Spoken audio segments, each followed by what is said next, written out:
Hello everyone. आप लोगों का बहुत बहुत स्वागत है हमारे यूट्यूब चैनल ला एक्सपीरियंस अड्डा पर। और अभी कुछ दिनों व्यस्तता के कारण मैं वीडियो नहीं डाल पाया था, लेकिन एक बार फिर हम लोग एविडेंस शुरू कर रहे हैं और हम लोग एविडेंस की धारा 6 आज समझते हैं। एविडेंस की धारा 6 क्या कहती है? तो एविडेंस की धारा 6 जिसका हेडिंग है एक ही समव्यवहार के भाग होने वाले तथ्यों की सुसंगति। यानी इसमें एक चीज नोट करने वाली है, एक ही समव्यवहार के भाग होने वाले तथ्यों की सुसंगति, यानी उन तथ्यों की सुसंगति जो एक ही समव्यवहार के भाग हैं, ये बताई गई है धारा 6 में। धारा 6 को रैच-जेस्टे का सिद्धांत भी कहते हैं। और रैच-जेस्टे क्या है? तो रैच-जेस्टे एक लैटिन शब्द है और इसकी जो लैटिन में दी गई है वो दिया गया है कि अनिश्चितताओं को जन्म देता है।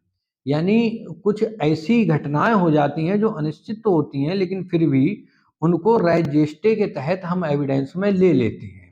अब क्या होती हैं इसके जो आवश्यक तथ्य हैं वो क्या हैं? तो 3 है इसके आवश्यक तथ्य। एक समव्यवहार, कार्य या लोप, कथन।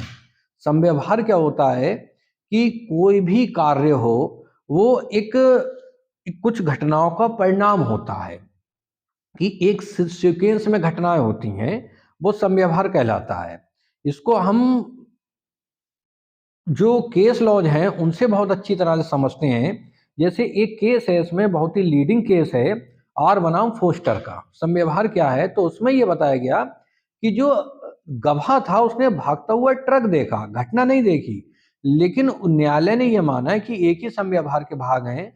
उसने एक भागता हुआ ट्रक देखा, उसमें ये तथ्य थे, और जब वो गया वहां पर तो उसने देखा एक व्यक्ति घायल है, और उस घायल व्यक्ति ने उसको ये बताया कि मुझे ट्रक ने टक्कर मारी है।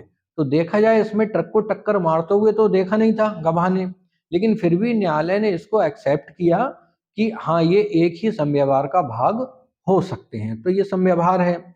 दूसरा जो इसका आवश्यक तथ्य है वो कार्य या कार्य लोप। कार्य आप जानते हैं, कोई भी कार्य करना, और लोप वो होता है जो कार्य उस व्यक्ति को करना है वो उसको ना करे। जैसे एक बैंक में चौकीदारी करना एक गार्ड का काम होता है, लेकिन जब वो ये काम अपना नहीं करता तो वो कार्य लोप कहलाता है। थर्ड जो है वो है कथन। कथन में ये है कि कथन घटना से या तो बिल्कुल जस्ट पहले हुए हों या घटना के बाद हुए हों। कथन पे जो अच्छा केस है वो है आर बनाम बेडिंगफील्ड का। इसमें यह था कि एक स्त्री चिल्लाते हुए बाहर आती है कि देखिए चाची, बेडिंगफील्ड ने मेरी क्या दुर्दशा की है। लेकिन वो एक ये था कि उसने बाहर आके ये बात कही, उसके गले पर घायल थी, वो गले पर उसके खून बह रहा था, कट का निशान था। तो इसमें ये माना गया कि ये थोड़ा सा इसको कहानी बनाने का मौका मिल गया। यानी कथन ऐसा होना चाहिए जिसमें कहानी बनाने का मौका ना हो। बाकी मैं धारा 6 पर जो ये केस था एक, और जो दूसरा तीसरा एक और लीडिंग केस है रटन बनाम क्यून। इसमें यह था कि एक लड़की टेलीफोन ऑपरेटर को फोन करती है और पुलिस से सहायता मांगती है। उसी वक्त गोली चलती है और वो उस लेडी की मृत्यु हो जाती है। पुलिस जब पहुंचती है तो उसका लेडी का हस्बैंड ये कहता है कि गोली धोखे से चल गई थी, इसलिए उसको लग गई, मृत्यु हो गई। लेकिन उस लड़की का टेलीफोन ऑपरेटर को फोन करना और ये कहना कि मुझे पुलिस सहायता चाहिए, ये सब परिस्थितियां ये दर्शा रही हैं कि गोली उसको मारी गई थी। यानी ये एक समव्यवहार बना, उसका कथन भी एक्सेप्ट हुआ, और इसी पर न्यायालय ने ये पाया कि हाँ, गोली धोखे से नहीं चली थी, उसको गोली मारी गई थी। अब हम लोग ये देखते हैं जो धारा 6 में इलिस्ट्रेशन है, क्योंकि इलिस्ट्रेशन आपके बहुत काम की हैं।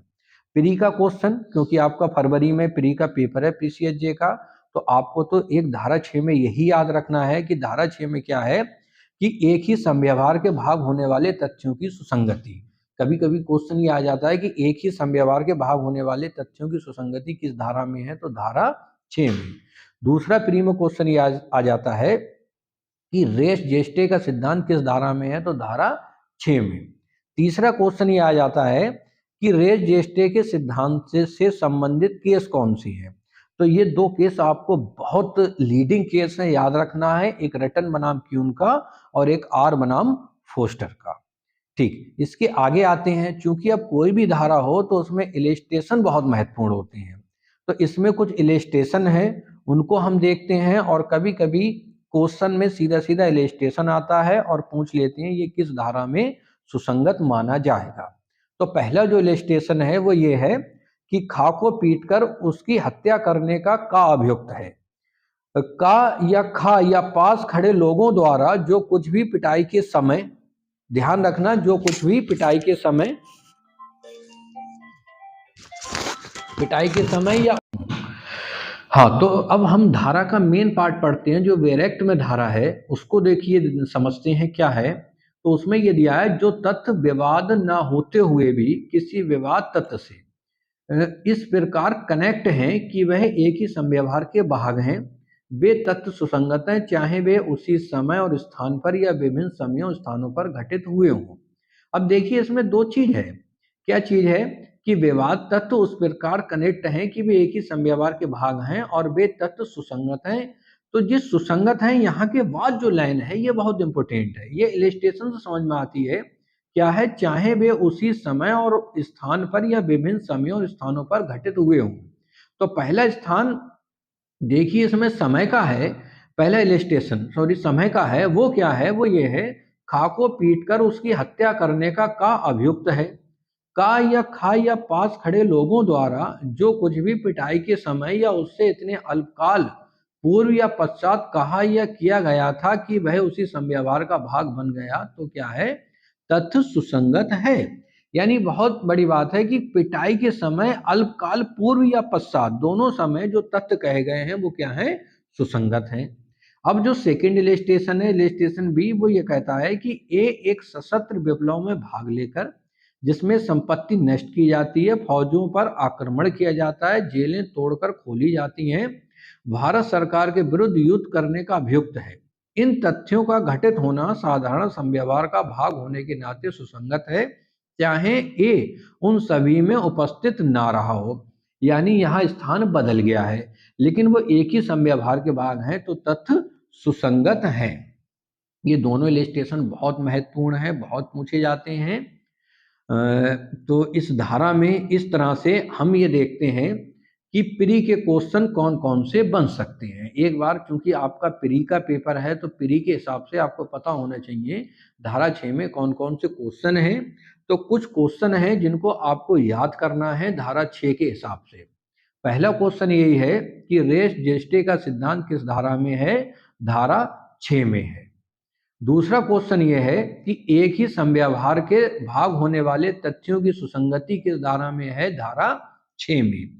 तीसरा क्वेश्चन ये आ जाता है कि रटन बनाम क्यून और आर बनाम फोस्टर का केस किस धारा से संबंधित है, तो धारा 6 से। तीसरा क्वेश्चन ये आ जाता है क्या अनुश्रुत साक्ष्य किस धारा में ग्रहण किए जा सकते हैं, धारा 6। इस तरह से ये क्वेश्चन आपके प्री में आने हैं। अब एक लास्ट इलस्ट्रेशन हम इस धारा का और पढ़ते हैं, वो ये है कि प्रश्न ये है क्या बी से अधिष्ट माल ए को परिदत्त किया गया था, तो वह माल अनुक्रमशः कई मध्यवर्ती व्यक्तियों द्वारा परिदत्त किया गया था। हर दिन परिधान एक सुसंगत तथ्य है। इसको ऐसे समझ लीजिए जैसे आप लेटर भेजते हैं किसी को, मान लीजिए आपने बरेली से मुरादाबाद लेटर भेजा, तो वो हर एक तत्व सुसंगत है। आपने अपने डाकखाने में डाल दीजिए, मान लीजिए बरेली आपने कैंट डाकखाने में डाल दिया, कैंट से वो जंक्शन जाएगा, जंक्शन से मुरादाबाद मेन डाकखाने, वहां से डिस्ट्रीब्यूट होते हुए वो आपने जहां भेजा है वहां पहुंच जाएगा। तो हर एक जो संव्यवहार हुआ वो सब ही सुसंगत तथ्य माना जाएगा और धारा 6 में वो सुसंगत है और उसको न्यायालय ग्रहण करेगा। धन्यवाद।